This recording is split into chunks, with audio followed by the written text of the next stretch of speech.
Nathan MacKinnon's currently one of the best players in the NHL at 28 years old and 95 overall, and today we're going to be creating Nathan MacKinnon's dream team. So how it's going to work is I'm going to spin this wheel 11 times to give us Nathan MacKinnon's forward core, and it looks like our first spin's going to be giving us Daniel Briere. And the way these players are selected to be on Nathan MacKinnon's dream team is they have to have some type of association with Nathan MacKinnon. During the 2014-2015 season, Daniel Briere was playing his final season in the NHL, and on that Colorado Avalanche team was Nathan MacKinnon, who was currently in his second season. So that's the connection between these two players, and Daniel Briere is going to be the first guy we're adding today. So now that we have an idea of how the forwards are selected, let's spin this wheel once again, and it looks like we're going to be adding Jonathan Toews. But you might be wondering, well, when did these two guys play together? Jonathan Toews has always played for the Chicago Blackhawks, and Nathan MacKinnon's always played for the Colorado Avalanche. But there was one point in time when these two guys did play together, and that was during the 2017 All-Star Game when Jonathan Toews and Nathan MacKinnon were both representing the Central Division team. So when I was talking about players having associations with Nathan MacKinnon, it doesn't have to be playing with him during the regular season. It can be All-Star games, it can be all rookie teams, it can literally be anything. Moving on to our next spin, we're going to be adding another elite player, former Chicago Blackhawk, and that's going to be Patty Kane. And similar to the Jonathan Toews selection, this one's also coming from the 2017 All-Star Game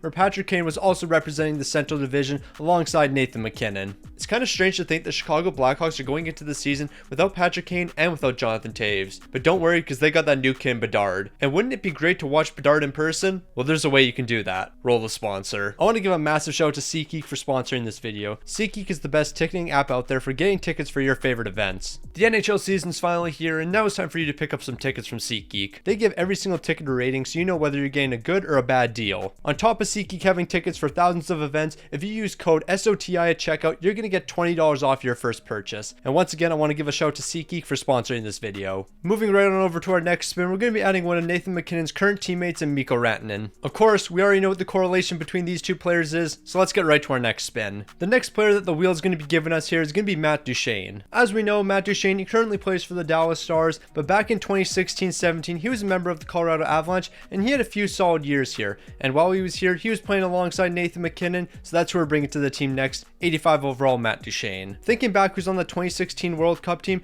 there's a ton of fantastic options we can get, and we almost got Connor McDavid, but I guess we're going to have to settle for JT Miller. And speaking of that 2016 World Cup team, that's going to be the connection with Nathan MacKinnon and JT Miller, as Miller was a part of this team. Our next spin is going to be giving us another star player, a Stanley Cup champion in fact, and also a former member of the St. Louis Blues, Ryan O'Reilly. Nathan MacKinnon and Ryan O'Reilly weren't teammates for a long period of time, but they were teammates at one point, and we're going all the way back to 2015 because that was the last time Ryan O'Reilly was on the Colorado Avalanche. Because then he went to Buffalo, had a tough few years there, but then he came over to St. Louis and won a Stanley Cup. Just a bit of light work for the Conn Smythe winner. So one guy I'm really looking for is Connor McDavid. Give me Connor McDavid. There we go. The best in the game, Connor McDavid. So that 2016 World Cup was absolutely fantastic, and Team North America was absolutely stacked with a ton of talent, and Connor McDavid and Nathan MacKinnon, they were teammates on that North American team. And really, I can only think of one thing better than adding Connor McDavid to this team. And that would be passing the Detroit Red Wings and YouTube subscribers, because I'm trying to pass every NHL team. So if you haven't already, make sure you subscribe. We don't have too many more spins left for Nathan MacKinnon's forwards, but it looks like we're going to be picking up another solid player, and that's going to be Nazem Kadri. As we know, Nazem Kadri played a very important role in the year that the Colorado Avalanche won the Stanley Cup,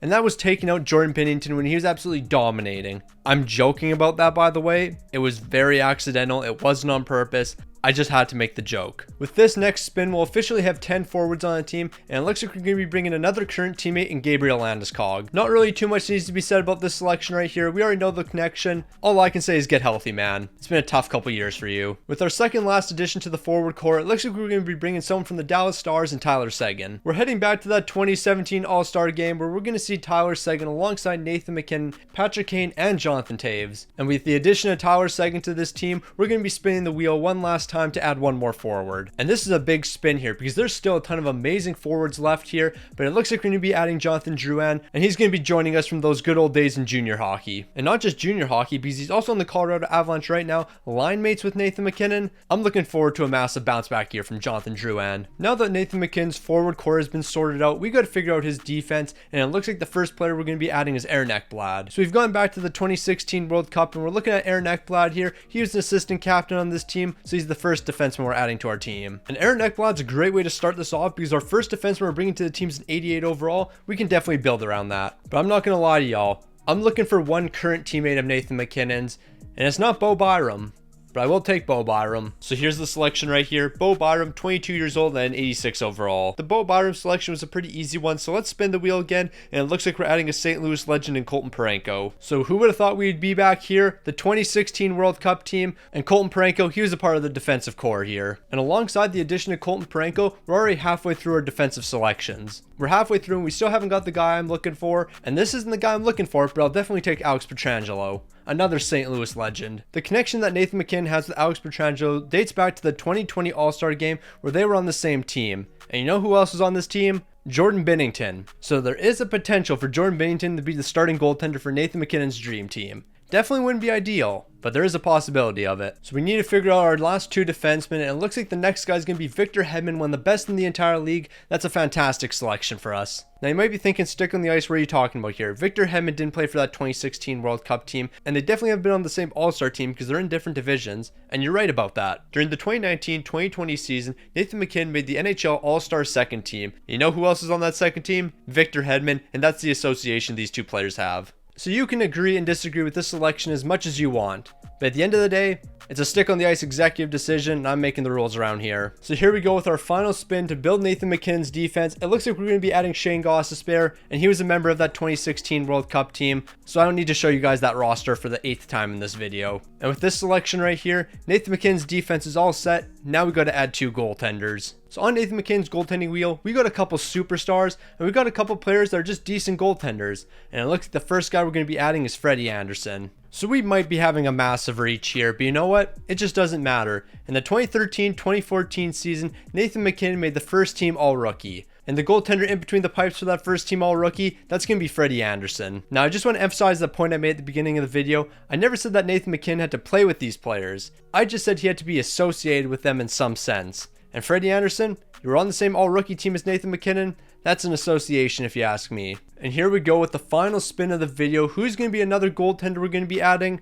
Pavel Francouz, the current backup for the Colorado Avalanche. Although there were other goaltenders available such as UC Saros and Connor Hellebuyck, I believe a tandem of Freddie Andersen and Francouz can lead the way for us. So Nathan MacKinnon, your dream team's all set. Now let's go ahead and simulate a season and see if you can win a Stanley Cup. So here's what the roster for Nathan MacKinnon's dream team is going to be looking like. On the first line, we're going to have Connor McDavid, Mikko Rantanen, and Nathan MacKinnon. If that's not the greatest first line of all time, I don't know what is. Then you're going to have Patrick Kane, Nazem Kadri, Gabriel Landeskog, JT Miller, Ryan O'Reilly, and Tyler Seguin on the third line. And on the fourth line, you're going to see Jonathan Drouin, Daniel Briere, and Jonathan Toews. Defensively, this team's going to be looking unstoppable with Victor Hedman and Alex Pietrangelo as your first pairing. On the second, you're going to have Ekblad and Bo Byram. And then to round out the third pairing, you're going to have Gostisbehere and Colton Parayko. Not a bad defense by any means. The goaltending is going to be pretty solid here with Freddie Andersen and Francouz, but it could have been a lot better. I mean, we could have got Connor Hellebuyck, we could have got UC Saros, but these two goaltenders I know for a fact can lead us to a Stanley Cup. So it really shouldn't be much of a surprise that the Colorado Avalanche are going to be finishing first in the entire league here with a 56-18-8 record, but really 56 wins only. I was expecting at least 60 from this team, maybe even 65, but hey, we're first in the entire league, so I guess I'll take it. But I think the most shocking thing about this season is who's going to be leading the way, and that's going to be Mikko Rantanen with 95 points,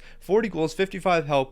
You're telling me I gave Connor McDavid, Mikko Rantanen, and Nathan MacKinnon, and he couldn't lead the team in scoring? Like, I mean, at least the top 3 were the guys on the first line, so McDavid's second, McKinnon's third. But I gave McDavid, Mikko Rantanen, and Nathan MacKinnon, and he didn't pick up 170 points. Meanwhile, Freddie Andersen was that guy, 46 wins, 8 shouts, and 922 and a 235. If these numbers continue into the postseason, we're going 16-0. But unfortunately, I'm not sure if the Colorado Avalanche are going to be able to get past this team, the St. Louis Blues. And with Jordan Binnington playing the way he is right now, I'm not sure if you're going to be able to stop him. No, like, real talk, Jordan Binnington's currently 5th in goals against right now. I know we're only 2 games into the season, maybe 3 games depending on which team you are, but he's 5th in goals against with a .92. And then his save percentage, 3rd in the entire league, .969. Once again, I do want to emphasize we're only 2-3 games into the season, but Jordan Binnington's currently 3rd in goaltender stats. Also, shout out to James Reimer for currently being the best goaltender in the league with a perfect save percentage and a goals against of 0. Vezina trophy on the way for him. So St. Louis is putting up a much bigger fight than I was expecting. Honestly, I thought Colorado was going to sweep these boys, but Colorado is going to be taking them down to 6-game series. And based on this series, I think Colorado might not be unstoppable. Of course, Colorado is going to be advancing to the second round round here, but now they got to take on the Dallas Stars, and this Dallas Stars team, they're pretty elite, so it's definitely not going to be an easy matchup. Okay, all I'm going to say here is the St. Louis Blues took Colorado to 6 games, and Dallas was only able to take Colorado to 5 games. So by that logic, the St. Louis Blues are a superior team. We'll just ignore the fact that St. Louis lost their first game of the season to Colorado and quickly move on. So we moved on to the conference finals here. Now we got the LA Kings to take on.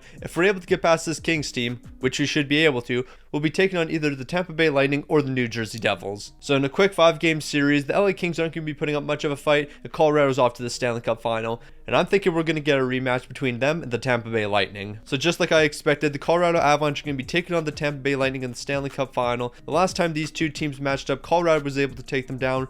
Only difference now is Colorado's a much better team. We got Nathan MacKinnon's dream team, and they're looking to win a Stanley Cup. The Stanley Cup final is not going to be taking us too long because Colorado's going to be taking them out in a quick sweep here, and just like that, they're Stanley Cup champions. Also want to mention, they only allowed 3 goals in the Stanley Cup final. Back-to-back shouts to start it off, 2 goals in Game 3, and then 1 goal in Game 4.